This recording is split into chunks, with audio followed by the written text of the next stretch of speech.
Dobar dan i dobrodošli. Hvala vam što ste došli konačno na Kontakt konferenciju koja se odvija uživo. Posle 2 online izdanja, evo 600, konačno svi zajedno, okupili smo region, okupili smo i Evropu koja evo sedi upravo ovde pred nama i još jednom hvala vam, evo svi smo uzbuđeni, zato smo malo i okasnili. Moje ime je Coka, ja sam tu da vas pozdravim ispred promoterske kuće Odličan Hrčak, koja je organizator ovog kontakta, evo već 6. godinu za redom, a sa mnom je i Ivan Ilić ispred udruženja muzičara rock, zabavne i džez muzike, samo malo drugim redom. Džez, zabavne i rock muzike Srbije, što mislimo da je jako važno da kao organizacija podrže baš ovo naše otvaranje ovogodišnje, budući da otvaramo formiranjem foruma muzičkih menadžera Srbije koji do sada nismo imali. Ivane? Hvala lepo, još jednom svima dobrodošli, hvala na pozivu, ovo je zaista izuzetna čast. Ja ću reći da pored Udruženja muzičara džeza, zabavne rock muzike, ovde sam ispred CBF-a koji je jedan od organizatora ovog kontakta i hvala svima na ovako dobrom odazivu. Ja vidim ovde puno talentovanih ljudi i jako spretnih menadžera koji će moći da doprinesu našem celokupnom muzičkom životu na jednom jako dobrom i visokom nivou. Tako da vas molim da delite vaše iskustva, delite vaše ideje, za toliko ćemo svi biti bogatiji. Srećan rad, hvala vam.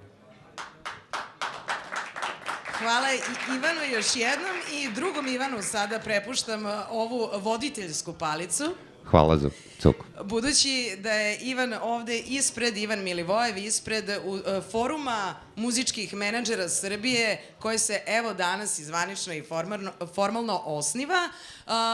Ljudi koji će sada ovde zvanično da razgovaraju na bitne muzičke i menadžerske teme su tu na kontaktu i da ih vi kasnije pitate sve što vas zanima. Tome kontakt služi da se međusobno povezujemo i budemo u kontaktu. Ivane, imaš reč. Hvala, Cuk. Hello, everyone. I'm proud to have those special 2 guests with me today. First of all, Jake from International Music Manager Forum and Marton from Sound Czech, which is also part of International Music Manager Forum from Czech Republic.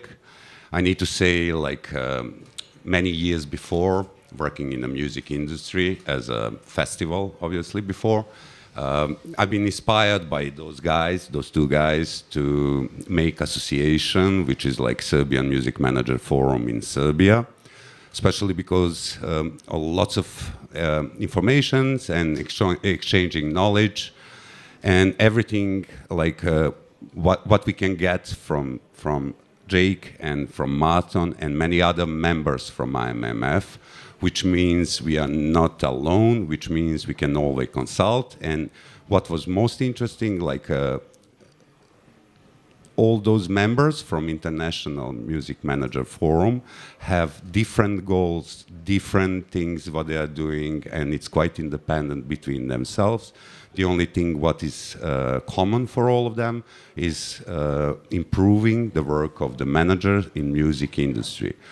In Serbia, music managers are mainly used to, bring the water to the band, to the stage. And outside, managers you cannot make successful career without good, proper music managers. So in next 60 minutes, we're gonna speak about that and what we can do with that association in Serbia. And we are open for any questions, especially on the end, but we're gonna start from nothing, from zero, and just openly speak about the different topics, what we see this new association in Serbia can do. Jake. Thank you, Ivan, and great to be here. Thank you for having me. As Ivan touched on, Marton has been instrumental in Czech Republic in supporting the managers community to come together and develop their network, their community. And so he has a real understanding of why it's become important for them. And Ivan understands that in terms of Serbia. So I'm going to start by zooming out and looking at the international situation, but also I'm going to think a bit about who is a manager, what is a manager, and then we'll zoom in with these guys and make sure that the context is relevant to all of you, because it is, I know it is, and that's why I'm here. And I find it very inspiring coming to Serbia. This is my first time properly in Belgrade, but I've been to Novi Sad a few times, to Exit Festival, and have a sense of the community and the spirit here, and how you guys really take your music seriously and your music culture. So I need to jump in. We did with the Exit 5 years project supported by European Union, which was like CTEP, Central Eastern European Talent Exchange Program. And as a part of that program, Jake was one of educators from the managers of like whole Europe being part of that project we've been doing. And it was quite successful. And I think pretty much everyone know about that in Europe except people in Serbia. So I'm just saying that. Excellent. I grew up in London, in and around Camden Town, which is the sort of club area. It's like the equivalent of this, but in London. And I grew up in the 70s with lots of bands around. There were bands, The Clash had their rehearsal studios over the road from where I went to school. So for me, the music industry, pre-digital, so before Napster came along and changed everything in 1999, the pre-digital music industry was very easy to understand. And the role of the manager was something like the job of Brian Epstein, who was the Beatles manager. And essentially the role of the manager was you wore a fur coat, you had a Rolls Royce, you smoked a cigar, and you would shout at the record company. And all of the money for the band came from the record company selling record. That was the business. Live, it existed. Famously, the Beatles came through clubs in Hamburg and Liverpool, but it wasn't a huge revenue stream. Merchandise came along, T-shirts with the Beatles logo. The Beatles manager, Brian Epstein, did deals at around a 1%, 2% royalty. So like some of the worst deals in history were done by the Beatles and by the Stones, when the model was all about selling records. And so manager has kind of become associated with that historical model, that the manager is a guy with a cigar and a fur coat who shouts at the record company, and the record company is funding everything. And that model no longer applies almost anywhere in the world. Maybe it never really applied here, that sense that there were lots of record companies with huge amounts of money.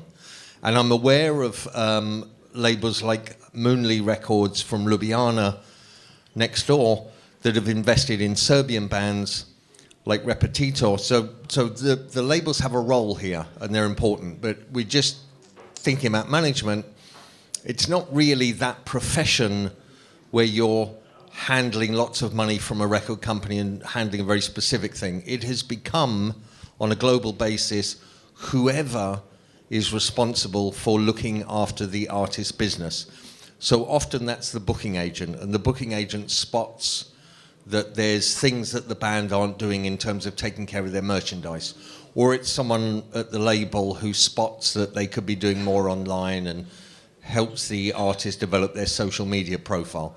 So it's really important that the artist understands that manager is not some rarefied role that you go and acquire, like a professional lawyer, a professional accountant.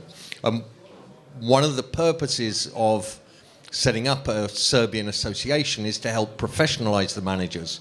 So we're all about professionalization and developing the skills, but it's really important to understand that there's no barrier to entry.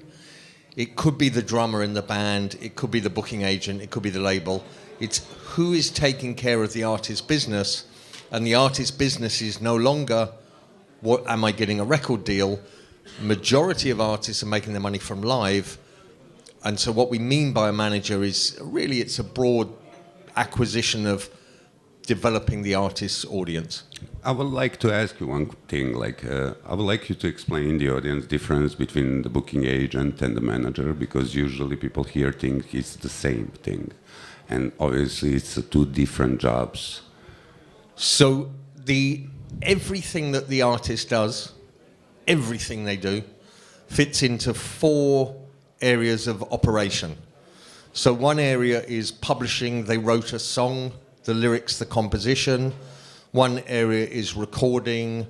They put a record out by themselves or with a record label. One area is brand, the artist's face on a t-shirt, or the artist does a partnership with a beer company or a skateboard company. And the 4th area is live. So the booking agent is responsible for booking the artist shows. The manager is responsible for integrating the live strategy, the audience development, with the other areas of operation. So a manager has an overview of 4 areas: publishing, recording, brand, and live. A booking agent runs the booking side, a record label runs the record side. You might appoint a publisher to run the publishing side. You might appoint a brand agency to run the brand agency. The manager is the only person whose sole job is to coordinate all of the activities of the artist as they relate to the audience. And the audience will come and see you at a live show, but then they maybe go and buy a t-shirt, or they listen to you on a streaming service, or they come into a record store and buy a record store. So it's that integration of all roles is the manager. Amazing. So like a manager is actually the guy who is running business for the band and part of the band. Yeah. Booking agent in 2022 is becoming not only one. It depends on the market where a band want to play. They need to have specific, especially if they are not unknown, they need to have agent for those markets. So it's possible to have, and it's recommendable to have many agents for the different markets who are successful in the areas and who's anyway working on those areas without you. So they can push you and put you on a good spots, on a proper festivals to play. And like both roles are important, but there's one manager and there's many booking agents, and that's like, let me say, major difference between the manager and the agent. I would like, to include Marton, not to sit next to us in silence. That's the easy way. Now you need to say a couple of words like about soundcheck and how you started, and that's actually one of the inspiring things for me. In the past, when I saw how they work, how they change the market, how they share the knowledge, how they helping bands to play abroad, also helping them with the riders, helping them with the contracts, helping them with any questions that they have. I think, like, first of all, to say them how you start doing that, and on the end, like, where you are now and where you're heading with the association. Yeah. Hey, everyone. It's fantastic to be here. And just to add, I think very important that it's kind of a constant inspiration that is happening, because Exit Festival, Ivan, you and Jake with IMMF, I mean, it's like, as we are going step by step, we are constantly getting the inspiration from each other. That's why it's really important to be here and to get to know more people and go ahead. Yes. I'm working for Soundcheck, which is the Czech music export office. So the basic role of Soundcheck is, wow, even this is quite difficult, is to link not just the bands, but the music sector, and to boost the Czech music sector international activity. But we all know that the only way it can go if there are strong home country, like you have a strong background. How you have a strong background is that you help your own scene, and that's how we actually got to the point a few years ago that I knew Jake already, and I knew what the IMMF is doing, the International Music Managers Forum.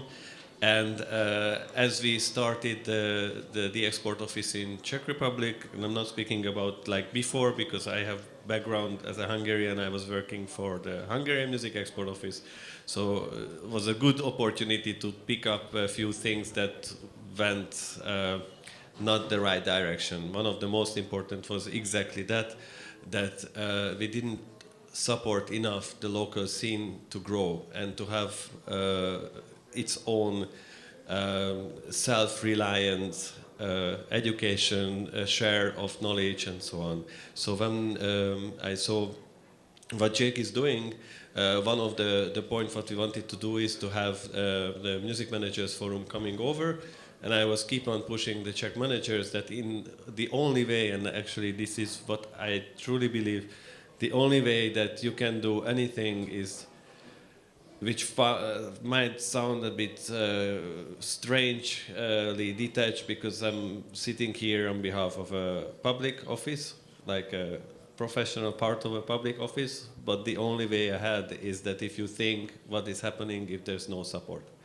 So one of the most important part is to really create associations, and by creating associations, creating a system with managers, creating associations for clubs, for festivals, you have musicians, trade union, and so on, you get to a point that you're detach yourself from the political parties, but you're unavoidable.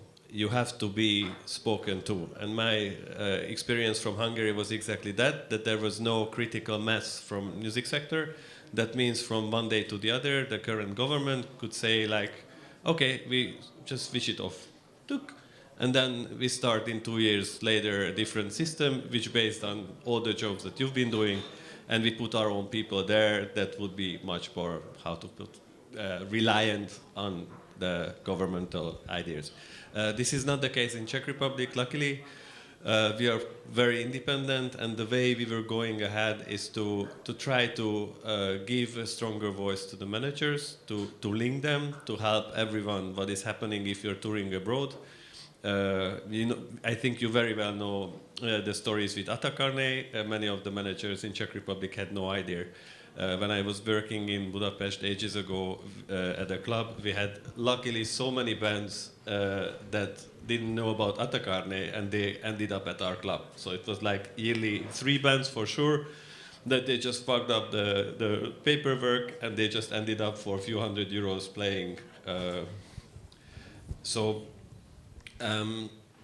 Getting back to this, we started to see that there's a huge lack of strategy of bands. There's no idea other than, okay, we have a band, we play music, and we know the few clubs we can go to, but there's no view on where we can go, what time to go to different showcase concerts, which way to organize a tour, where to start. Don't start with UK first, or try to go to the US when you didn't do the job locally, and so on and so on. So I asked the most active managers to be involved. One of the very good ones, hopefully you will meet, or many of you met already, is Peter Blazek, who's actually at this moment, as a good example, they are in LA at Music Expo, because one of the Czech guys got to a point that he's close to writing the advertisements for quite huge American companies. So that's already one of the results of this. But of course, there could be many, many others as well. So the managers... By the way, that guy is the guy who I saw everywhere on this planet. Wherever I go, I see that. Yeah.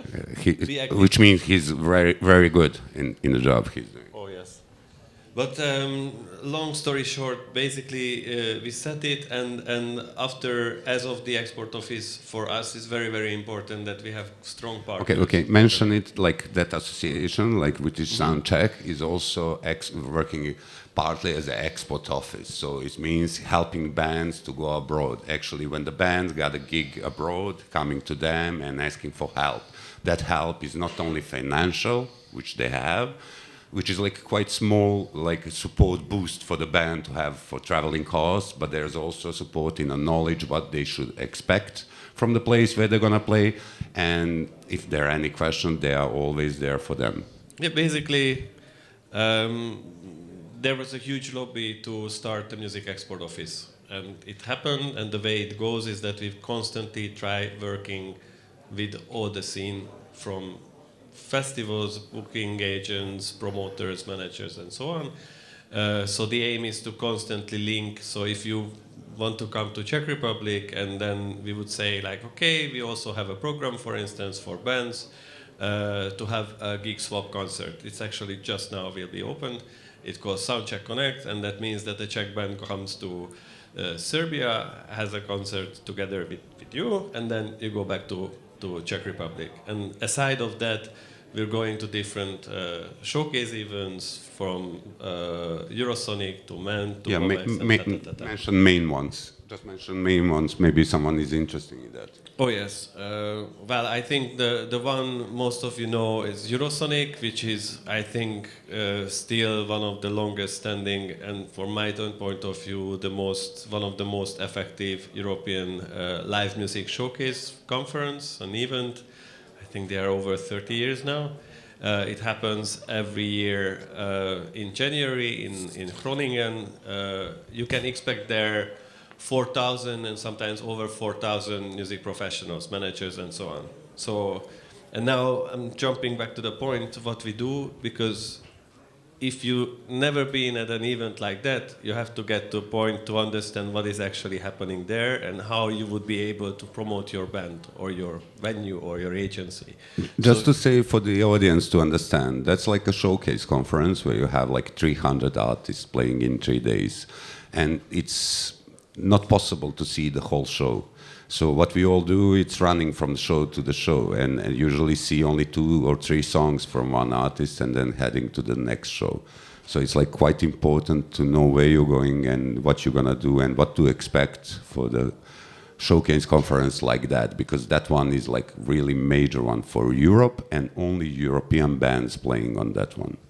Yeah, and also there are different fields to get to know. As Jake said, the different key pillars within live music. If you start going to showcase, even this is a skill set.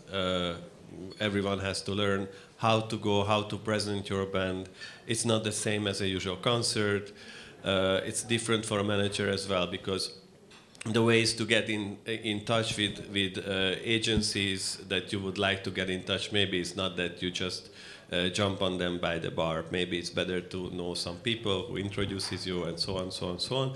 I'm not going into it, because we are actually doing lectures about this for Czech artists as well, and try to explain and to managers which way to go ahead, how to promote yourself. That's the same thing when you're trying to do any digital promotion, and just to catch up with the AOL, Web3, and all NFTs, and we are in a world that even export offices are pretty much lost. So that's why I'm saying that it's a constant inspiration that we are taking other models from others, trying to invite people to share the knowledge, and that's why it is crucial for us as well that you will have a Serbian manager forum, so we can link the Czech ones as well. We can link you into different programs, and Amazing.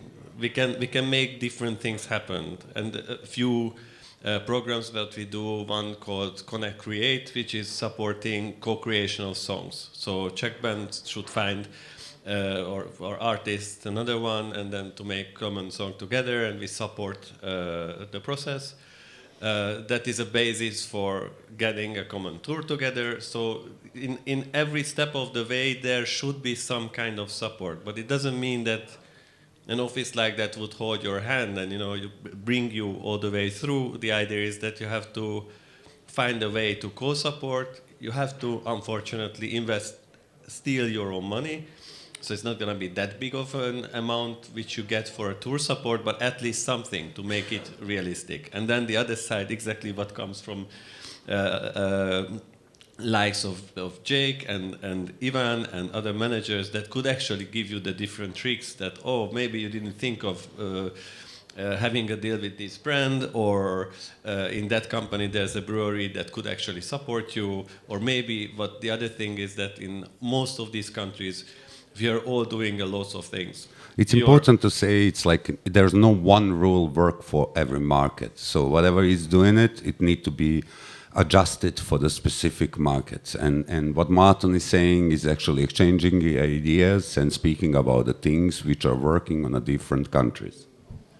and also to, I think one of the ideas we had is taking once again inspiration from another friend, a Greek one, who told me once that, okay, now you sit down, you take a paper, pen, and you start writing down your contacts.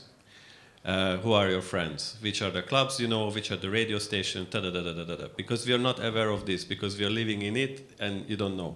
Whenever you go abroad, this is already a huge base of information that people would be eager to hear, and that could trigger immediately some interaction, how to collaborate.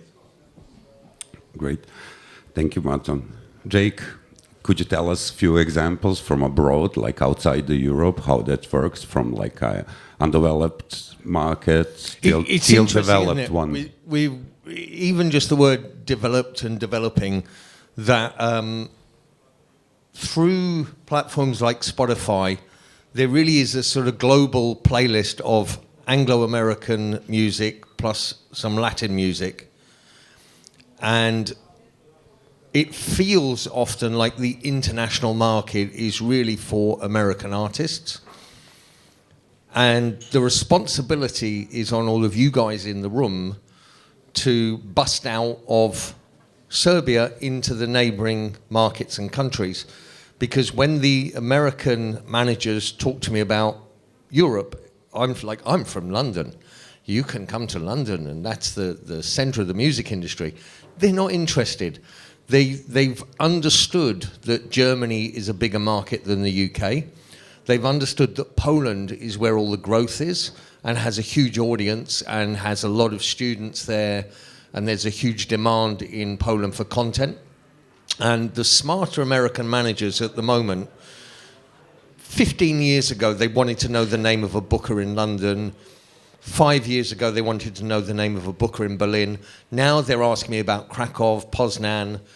And when you draw a map of Europe, if you put Prague, where Marton's based, in the middle, you can draw a circle that would go from Hamburg round just north of here into Budapest, then across clip, like, let's say, top of Milan, and going up, not going all the way into France, go up sort of into Denmark and back round to Hamburg. Prague is in the middle of that. That covers Germany and Poland, this huge market. If you're in Belgrade or you're from other parts of Serbia, you have the Balkans, the former Yugoslavia, you have down into Greece, you have Turkey as a market. But then just above you, you've got these really lucrative markets. As the managers are organized in Czech Republic, Karina, who runs the Romanian managers, she's today in New York with Nita, who runs the US managers. I think Amy's coming down from Toronto, who runs the Canadian managers. Our global chair is Anna in Mexico City. We have a network of people that we can ask questions. So if we're like, what's happening in Warsaw,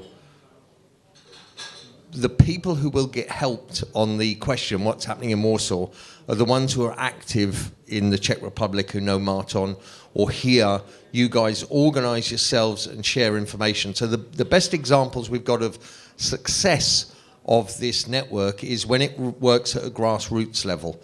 So Karina going over to Romania, Peter from Czech Republic going over to, Karina from Romania going to New York today, Peter is in Los Angeles.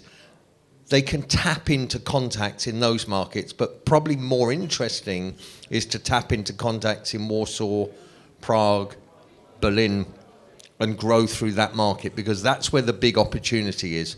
And you guys are really well positioned to take advantage of that. Yeah, exactly. Thank you.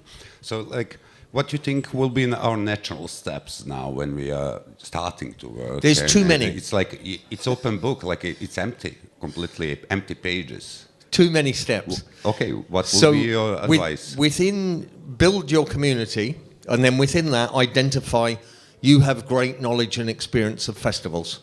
Maybe there's someone else in the room who has an understanding or a relationship with your performing rights society, licensing the author's rights to the radio station. And that person can then connect with, how is this done in Hungary? How is this done in Croatia? What are the problems we're finding with the collection society? How do we swap ideas of best practice? Some basic things like having template riders, the professionalization of the live sector is really important, because that's such a, and we've really spotted this through the pandemic, that's such a driver of steady revenue.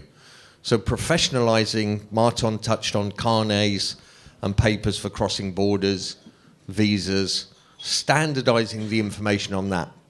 Somebody else looking at, okay, what's happening with streaming? You'll hear lots of discussions about the value that companies like Spotify pay across, and is it enough, is it not enough?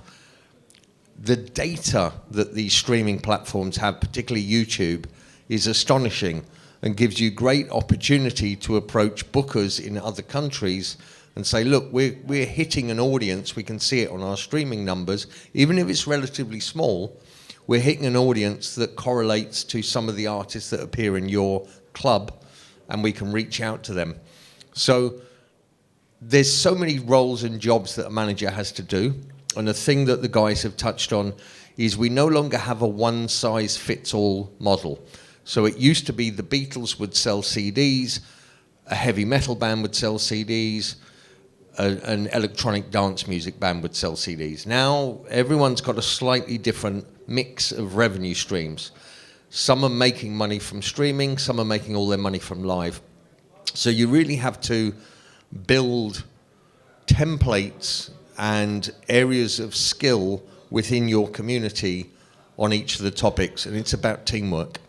I think just one thing there, from my point of view, to add is that this is very much a personal business. I don't like the word business, whatever, lifestyle or so on. So your problems are the same as the problems in Hungary, the problems in Czech Republic in terms of how I distribute my records, where to go, so on, so on, so on. And once again, the contact base that you have is absolutely viable. Just a very practical example.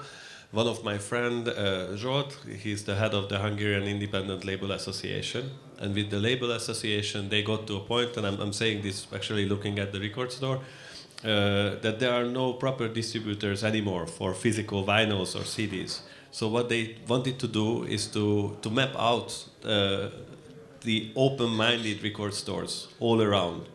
To have, and this is a practical thing already, but you can actually feed into immediately and say like, okay, so in Novi Sad that's there, there in Belgrade, and so on, so on. And then you already have a really strong card in your hand, and that the same could be happening in of course, in Croatia, in Slovenia, and so on, so on, so on. And that's one of the ways immediately you can get in touch with. As for instance, the smaller venues, Kvaka 22, they are part of the Enlarged Europe project, which is a local project for venues up to 400 people capacity. What they do is pretty much the same, is to share information between each other.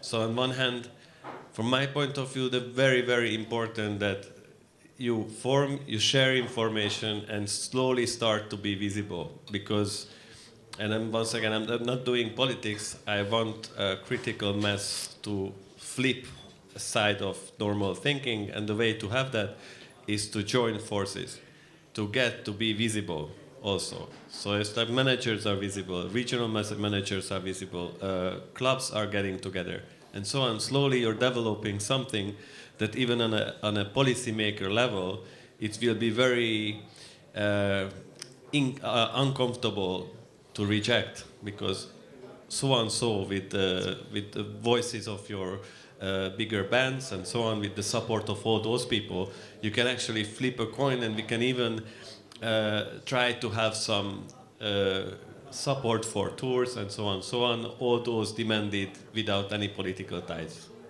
One of the things that I'm seeing at the moment on a European basis is a form of financial doping. So in France, they have a very strong, established music industry that has immense political power. And the budget that the French Music Export Office and the French funding has from government, from taxpayers to support their artists is immense. At the point where a Serbian artist is trying to compete with a French artist, not only are you finding it harder in terms of the size and value of the French market to their audience, but also they have a form of financial doping in that their government is pumping in cultural exports and development. It's really hard for the Serbian government to engage with the music industry, to understand your problems and to get behind you and support you unless you identify yourselves as an association. So we're sort of talking on two levels. The guys have talked very clearly about networking and everybody saying, I would like to, do we know enough about radio stations and what they play? And maybe Ivan says, I don't. And then you form within your group, who's going to find out about that? Who do we know? Who's passionate about it? So the responsibility is really on you guys to build your association and focus on the things that you're interested in. But at some point, by coming together, as well as having this grassroots value, you can create a top level value where it's much easier for policymakers who do want to support you and do want to connect with you to recognize you and have these conversations. Okay, so I will have like two questions. One of them is like for export office, like for example, your association are working also as the export office, helping the band. So I'm more curious, how are you getting the funding for the bands to support them? That's like, you know, we don't know anything, so like, yeah, like you're speaking with idiots. We are wow. I try to be very short in explaining. No, now a little bit longer. Okay. We are the office I'm working for calls Arts and Theatre Institute. This is a old mammoth from the 1950s, communist Czech Republic. Okay. So that office is dealing with the export of theater, performing arts, and so on, and music is a new thing there. And how the Music Export Office came alive, and in retrospect, I'm very happy that we are below this institute. Actually, it's of simple assurance reasons. Is that when I moved to Czech Republic, this was like, whatever, 12 years ago and so on, it was in the process to create models and argues why the country needs to have a music export office. So we started to work on this, and this was pushed on the level that this Institute of Art, they managed to put, and that's why I wanted to be short because it's a bit boring, but it's a crucial thing they managed to put in the national cultural policy, that the music export is an essential part of the Czech culture. This is not a nationalist point of view, it's a very pragmatic point of view, because they also look at it as an income on one hand, and the other, which is very, very crucial, is to look at how many, what's the multiplication effect, which all people from festivals and live music industry knows, that this is all the links that music has, from instrument makers to bars, venues, so on, including tourism, travel, da-da-da-da-da. It's a huge amount of money. We are speaking about hundreds of thousands of people that are on a daily basis involved and living from music. So that's why it's a really good card at the governmental level, because they usually, all these countries tend to see like, okay, car makers, or I don't know, the ones who's having the fields and so on, so the major industries like pharmaceutical and so on as a top, but the music is, if live music and music industry together with performing would be taken as such, it would be within the first 10 on a European level. You might have actually more data than this. This is also European discussion now, that this is a field that has to have actually a European board. But jumping back, this whole story ended up that the Culture Ministry decided to finance an office that deals with the music export, and it was a bit other way around, because I'm not from a manager. I was putting together the concept for the music export, and I'm coming from live music scene, so I worked for Sziget Festival. I'm still actually working partly, or working for Ozara Festival and many of these. and my background is from live music. So what I understood whenever this happened, that the only way ahead is that we have to create platforms. So I started to push the managers to come together. That's basically what we do, is that we try to translate the language of the music sector, what's the needs of musicians, managers, venues, festivals, so on, to the politicians who are absolutely out. They have no idea.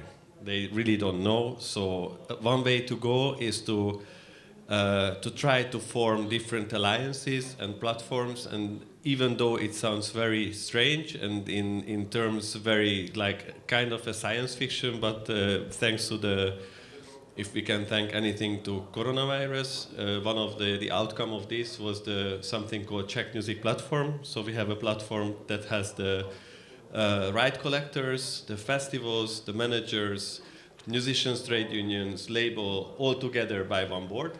So they are able to effectively push the government and say like, hey, one of the most important is to have legislation between venues and cities, the other, status of artist. If you're an artist, or coming, not just artists, but anyone who's working on a performing part of music sector, or generally linked from technicians to stage workers to promoters and so on, you don't have a social status. So you're basically like a self-hired, self-employed. And whenever something happens, like COVID, you're falling down, and then we saw it in front of our eyes that the government was able to support just and only the ones who had actually limited and LTD companies. None of the others. We are speaking about really, and I'm sure it's the same here, thousands of people immediately from festivals went to be a driver for some like pizza companies or so on. And they will never come back. This is a really huge issue, actually, and that's one of the reasons why we jumped in and tried to put the people together and lobby, which is not on the practical. And I know that it sounds so many times very empty and very dry and very boring, but when this goes through and you have some people who are able to push the things ahead, you end up in a situation where in 10 years ahead or 10 years in the future, something like this would happen, and you could claim that, okay, guys, we had 50 gigs per year, and because we paid that amount of taxes, we would get a minimum monthly income. And this is actually happening in some of the countries, and this could happen here as well, and that's why it's crucial to... Sounds like a science fiction, but it's doable. Yeah, thank you for saying that. I'm Hungarian, come on. Okay. Really.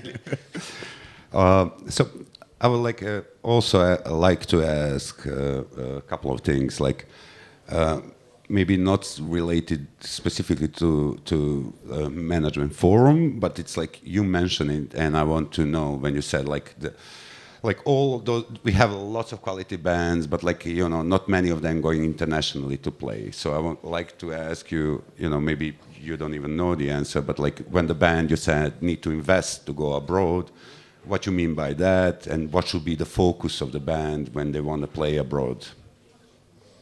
Well, like a basic things, like to start with. I think, and that goes back to the digital part, which when we started was not the most important, because you slowly tracked your audience different ways as you were touring, which band you were touring, and where you had some distribution and some slowly to build. Now, I'm getting back to this point that we had actually a workshop together with Polish managers, and I was unfortunately not surprised and not too much shocked, because no one really had a proper strategy. And I'm speaking about hip-hop artists that actually is able to make 5,000 to 10,000 people attendees. And even the manager was saying like, oh yeah, we want to go to America. It's like, okay, so why are you going to America? Oh yeah, you know, we play hip-hop, so we go to America. It's like, okay, did you think of like collaborating someone around? Like Germany, you can go towards south, and like many other. No, we want to go to America. So how do you want to go to America? Well, we have a few songs that they played there. We had a featuring, and we go there. It's like, okay. Well, it's not really well developed. I don't think it will happen, but of course, in terms of hip hop, it might happen because the genre itself is so specific that you can make steps ahead.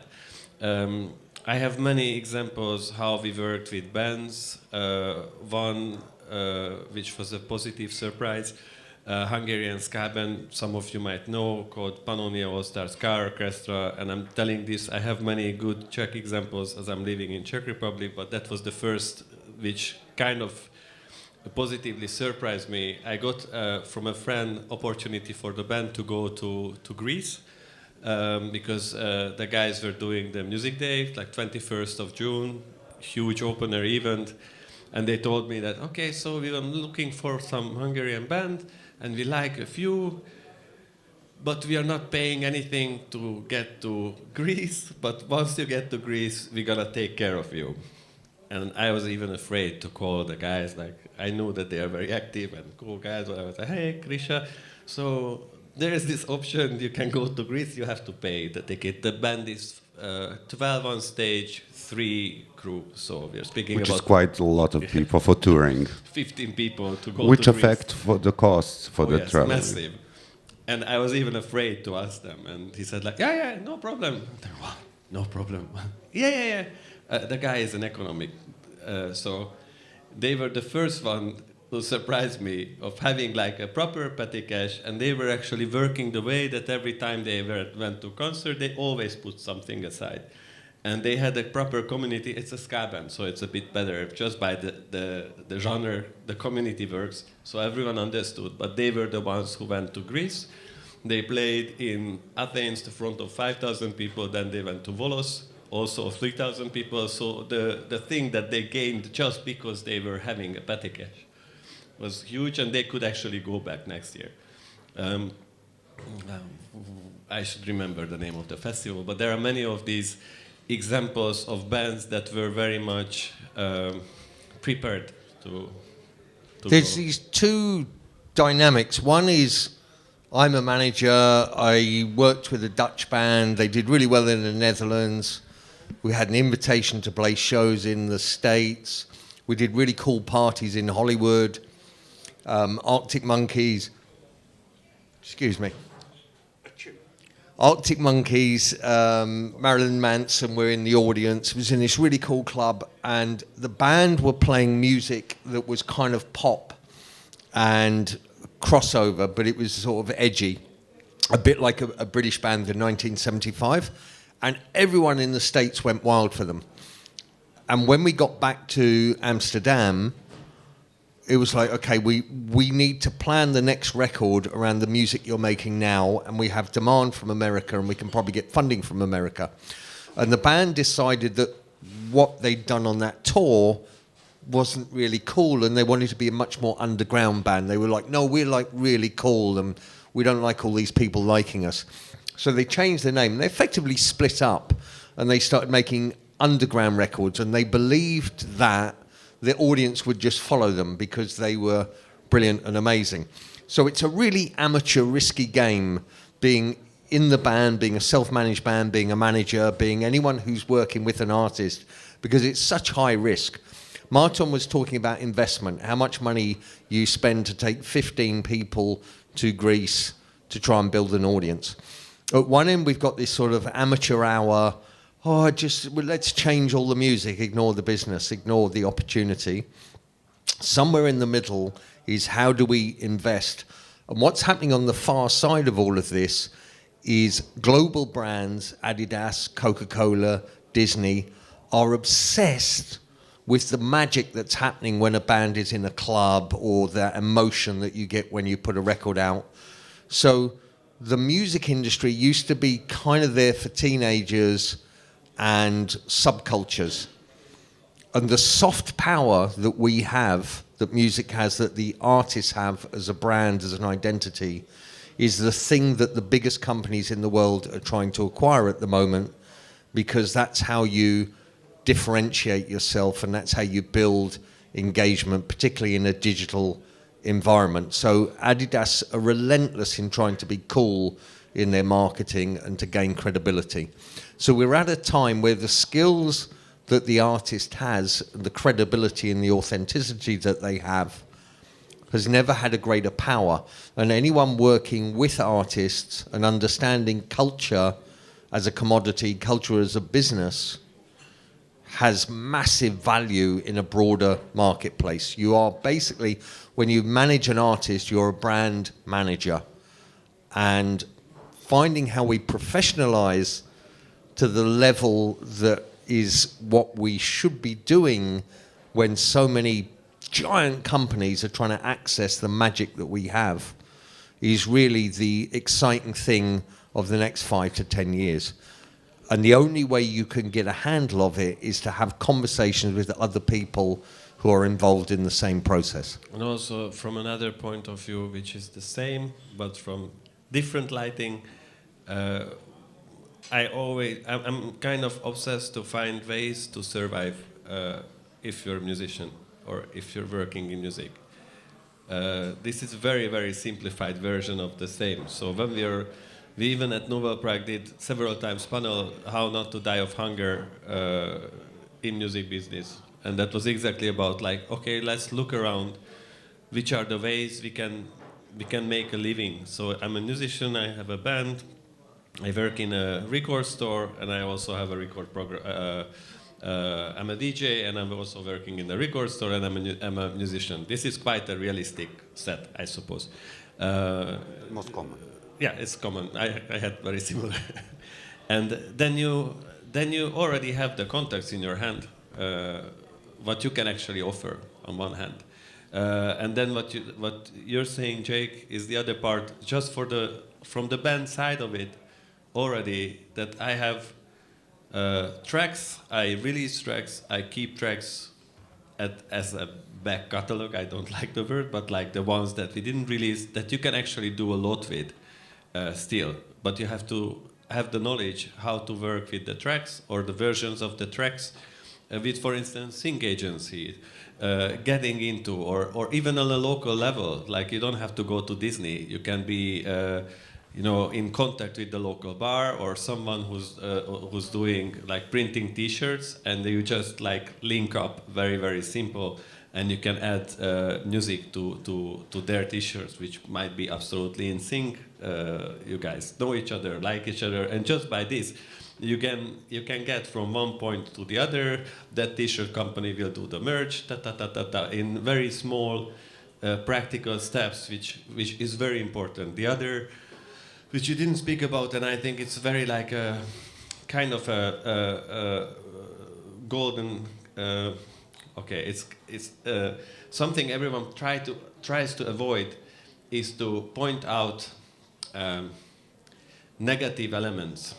Meaning that if you're a band, you want to know which festivals are cool, which are the promoters that you can rely on, which are the I don't know, backline company who would be cool, who you could rent things, which showcase festival you should go, which made any sense. And this is the information which actually could help a lot, because you can spread this information within yourself, so the others are not committing the same mistakes that you did.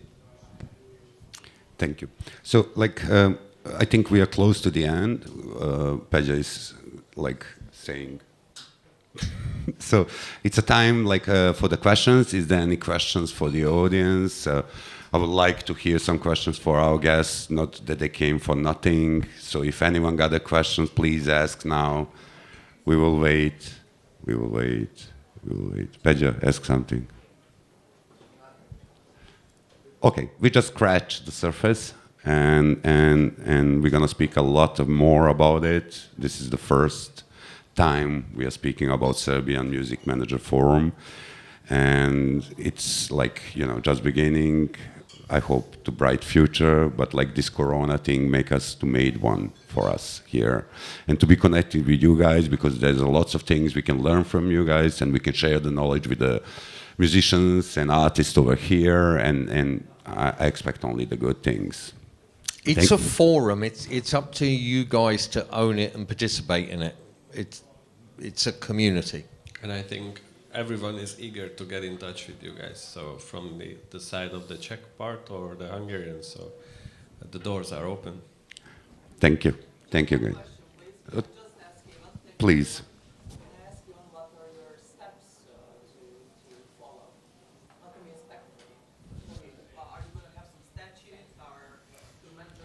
We already opened it, so we got all those basic things, but we expect much more. And the inspiration for that was really for during the Corona, because when Corona happened, 2.5 years, you can clearly see that music industry in Serbia doesn't exist. It was only in us speaking about it, but it wasn't supported by the government. It wasn't supported by anything. It wasn't recognized, and it wasn't on a paper. Even the companies doesn't exist. So it's like a desert. We got experience working in a desert from the Burning Man, so we're going to build something from nothing. And it's, we need to go with the basic steps. What is the basic steps? Like proper contract. What is the contract? What the bands need to have to sign with the promoter. So if you're going to play somewhere, you need to have your contract or to know to read someone else's contract. So from that side till the riders, you need to have your rider. Otherwise, you're going to play only in your hometown where they know you. If you don't have rider, without rider, you cannot play anywhere. So it's like simple, basic things. I know as a promoter, also Peja as a manager. So we're going to try to share the knowledge and to have available documents on our website who can be freely downloaded for our members.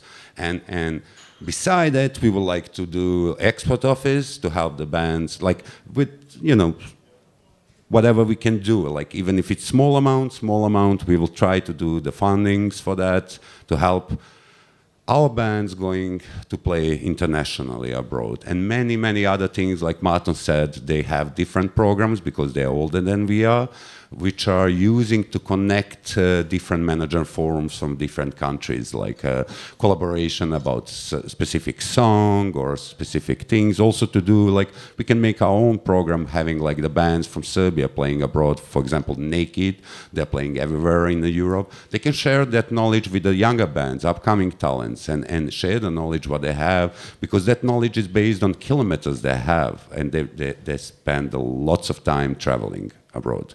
So that's original idea, and it's starting from scratch of nothing, and I'm pretty much sure we're gonna make something from it. One of the things that happens in lots of markets is that artists have a trajectory, and some of them then end up with a long-term career.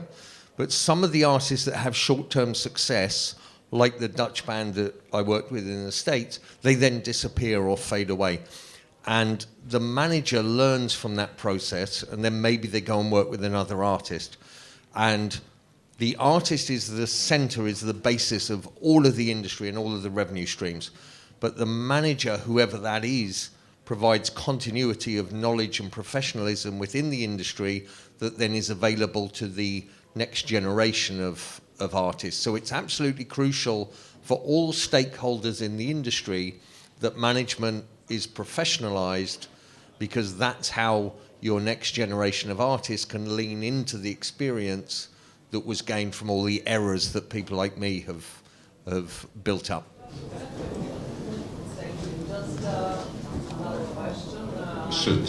Coming from this whole position, I noticed our guest is trying to contact governments or institutions. Sometimes, for one, it's multiple institution funded by civil society, and we're the ones that should reach down our founders of this conference. And So they help for this year, this conference to take a place.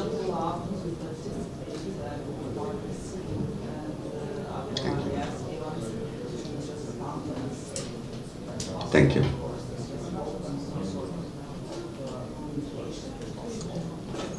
Can I just add one thing, because I'm not always very clear with how English is not my native language, so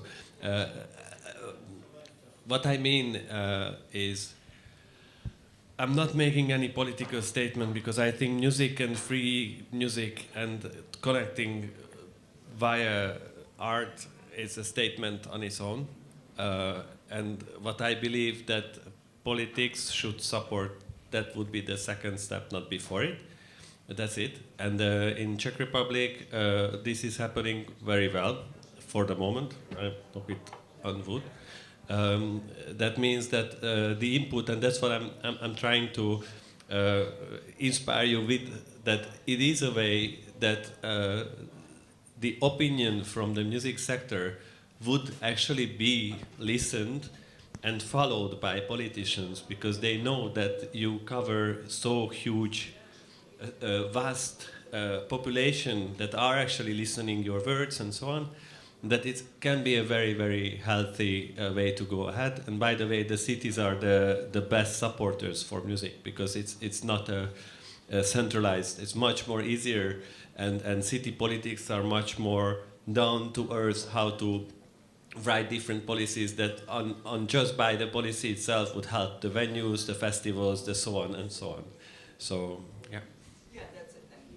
Just the difference, it's not politics, it's public money, of course. Exactly. I mean, my point of view, it's also always that it's our money. It's my tax that I pay in, so it should be actually used to generate, to educate, to have a new generation of young kids. I want my kids to play music, and I want them to grow up with that. And because they do it when they are small, they will be buying tickets, and then it just makes a system that works on its own without support. I mean, the good support would be to create the environment and then let the system works on its own without support. So you can just let the hand of people, you don't have to interact anymore, because it just goes healthy. Yeah, thank you so much. Thank you. Thank you, Jake. Thank you, Mato. That will be it for today. Thank you.